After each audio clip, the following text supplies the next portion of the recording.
I'll be home for Christmas. You can count on me. Please have snow and mistletoe and presents by the tree. Christmas Eve will find me where the love light gleams. I'll be home for Christmas,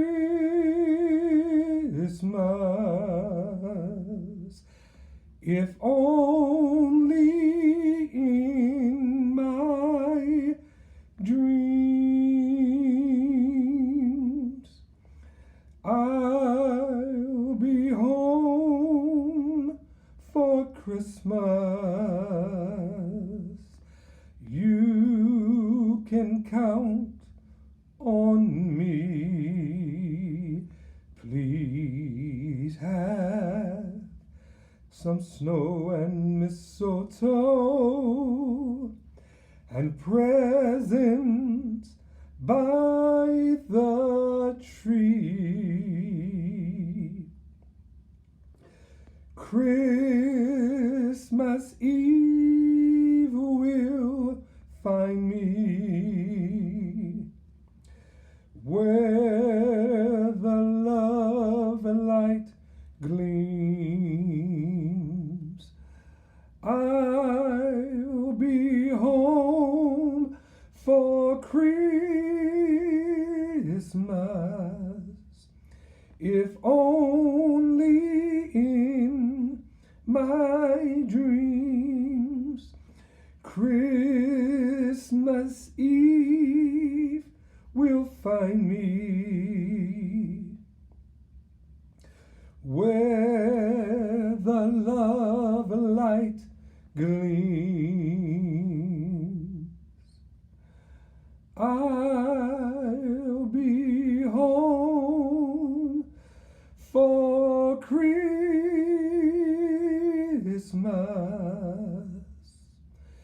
if only in my dreams. What's happening, everybody? Welcome to Tyrone Bowman Tonight. Let me ask you a question. Why do we believe, or why did we believe, the things that we believe? It's that time of the year. So what I'm going to be doing on Tyrone Bowman Tonight, each time I come on, I'm going to sing a particular Christmas carol. How about that? For those who are in the celebrate mood, and if you like to hear Christmas songs, I will be singing, hopefully, some of your favorite ones. All right, I started this evening with I'll Be Home for Christmas. But this evening's topic of discussion, the origin of Christmas. It's good to know why we believe the things that we believe and why we follow certain traditions the way that we follow.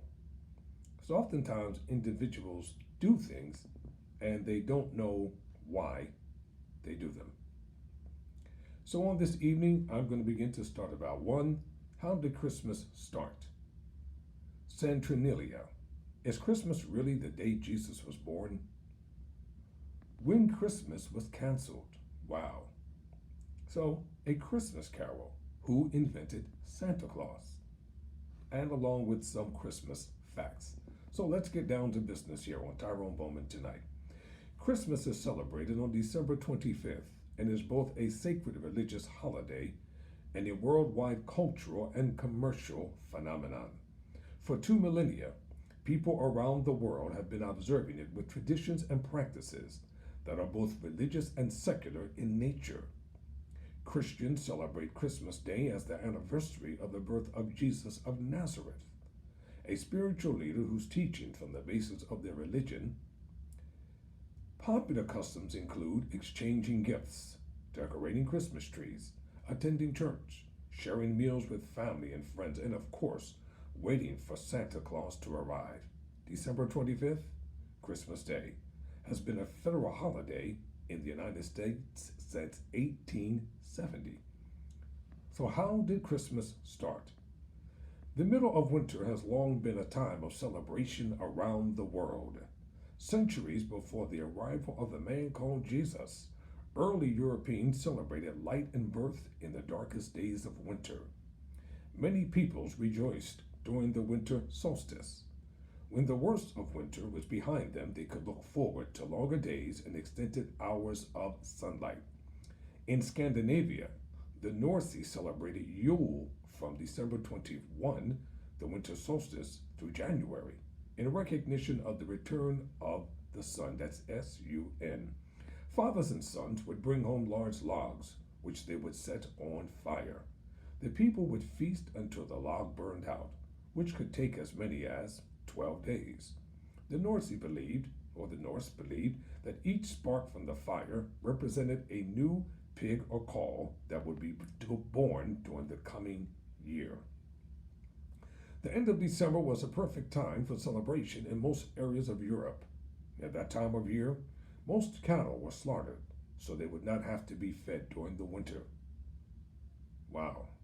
For many, it was the only time of year when they had a supply of fresh meat. In addition, most wine and beer made during the year was finally fermented and ready for drinking. In Germany, people honored the pagan god Odin during the midwinter holiday. Germans were terrified of Odin, as they believed he made nocturnal flights to the sky to observe his people and then decided who would prosper or perish. Because of his presence, many people chose to stay inside. In Rome, where winters were not as harsh as those in the far north, Saturnalia, a holiday in honor of Saturn, or the god of agriculture, was celebrated, beginning in the week leading up to the winter solstice and continuing for a full month. Saturnalia was a hedonistic time when food and drink were plentiful, and the normal Roman social order was turned upside down. For a month, enslaved people were given temporary freedom and treated as equals. Businesses and schools were closed so that everyone could participate in the holidays' festivities. Also, around the time of the winter solstice, Romans observed Junelia, a feast honoring the children of Rome. In addition, members of the upper classes often celebrated the birth of Mithra, the god of the unconquerable sun, on December 25th. It was believed that Mithra, an infant god, was born of rock. For some Romans, Mithra's birthday was the most sacred day of the year. The question has been asked, is Christmas really the day Jesus was born? In the early years of Christianity, Easter was the main holiday. The birth of Jesus was not celebrated. In the 4th century, church officials decided to institute the birth of Jesus as a holiday. Unfortunately, the Bible does not mention date for his birth, a fact Puritans later pointed out in order to deny the legitimacy of the celebration. Although some evidence suggests that his birth may have occurred in the spring, why would shepherds be herding in the middle of winter? Pope Julius I chose December 25th.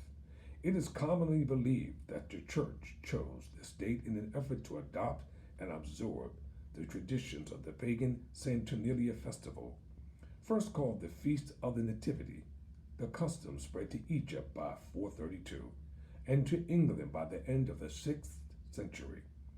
By holding Christmas at the same time as traditional solstice festivities or festivals, church leaders increased the chances that Christmas would be popularly embraced, but gave up the ability to dictate how it was celebrated. By the Mid-Ages, Christianity had, for the most part, replaced pagan religion. On Christmas, believers attended church and celebrated ranculously in a drunken carnival-like atmosphere.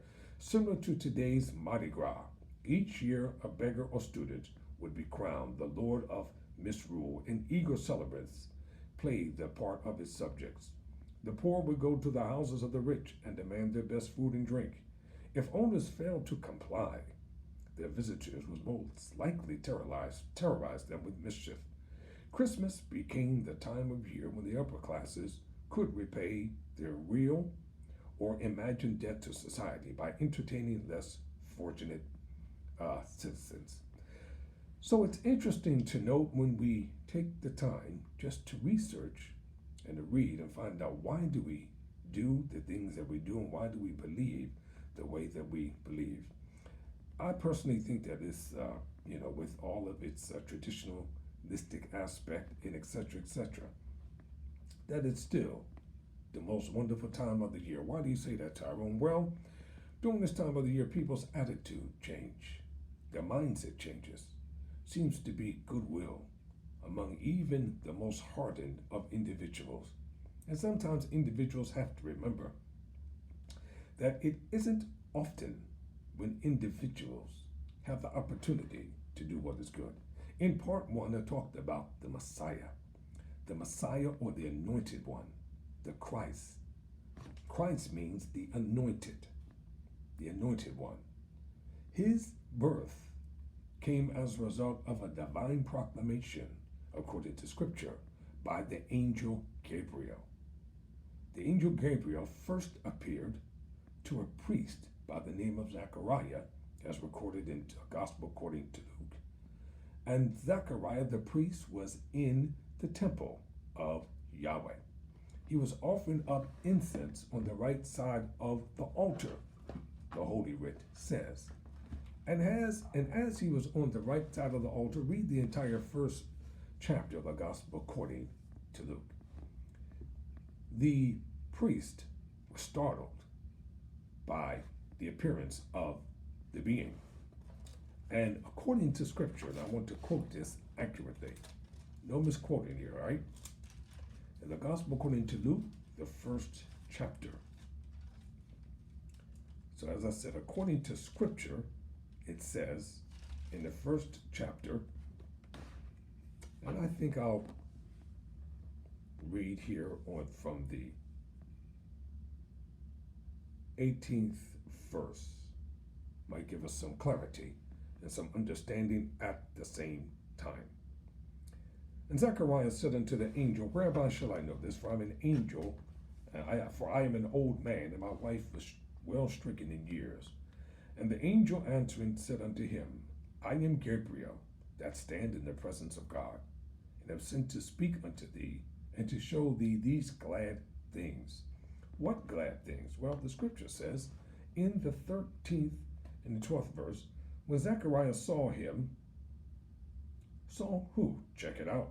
Quote, the 11th verse states, And there appeared unto him an angel of the Lord, or an angel of Yahweh, an angel of Jehovah, an angel of Adonai, standing on the right side of the altar of incense. When Zechariah saw him, he was troubled, and fear fell upon him. But the angel said unto him, Fear not, Zacharias, for thy prayer is heard, and thy wife Elizabeth shall bear thee a son, and thou shalt call his name John. Wow. John was the forerunner, or the proclaimer, or the announcer of the promised Messiah, Jesus. During this time of the year, the songs that will be sung, the hymns that will be sung, all of the celebratory moments that are going to take place, it should be in observance, because this is more of an observance of the birth of Christ instead of the actual birth of the Messiah or the promised deliverer to come. I'll continue more in this series. So this is part 2 under the heading of the Messiah, the origin of Christmas. And ladies and gentlemen, it is important to know why we do what we do when we do it. And if we're going to tell stories, if we're going to let individuals know, let's be sure that we have our facts straight. That way, we know why we're doing what we do when we do it. And remember, never surrender, never quit.